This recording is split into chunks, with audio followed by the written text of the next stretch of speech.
Hello అండి. ఈరోజు అయితే కీసర టెంపుల్ గురించి తెలుసుకుందాం. కీసర గుట్ట అసలు పేరు కేసరగిరి.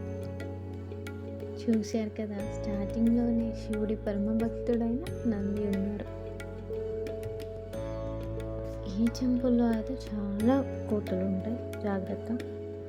కీసర క్షేత్రానికి త్రేతాయుగంలో రాముల వారికి బాగా సంబంధం ఉందని చెప్పి ఇక్కడ వారు చెప్తారు.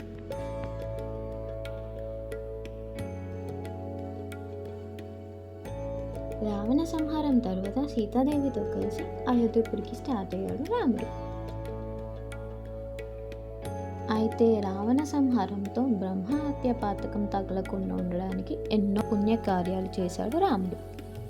దానిలో భాగంగానే కీసరగుట్ట ప్లేస్ చాలా నచ్చిందంట. ఈ ప్లేస్లో శివలింగం ప్రతిష్ఠించి పూజించాలనుకున్నాడు రాముడు. దానికోసం హనుమంతుని పిలిచి కాశీ నుండి శివలింగం తీయమని చెప్పాడంట. అయితే కాశీలో ఉన్న హనుమంతునికి ఎలాంటి లింగం తేవాలో అర్థం కాలేదంట.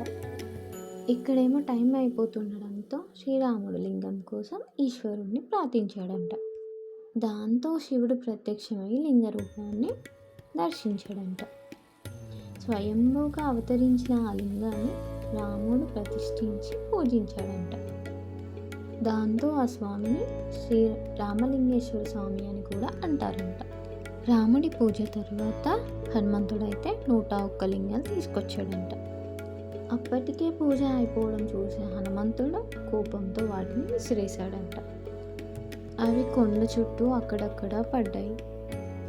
అందుకే ఇక్కడ చాలా శివలింగాలు ఉంటాయి. ఇక్కడ వ్యూ పాయింట్ అయితే అస్సలు మిస్ అవ్వకండి.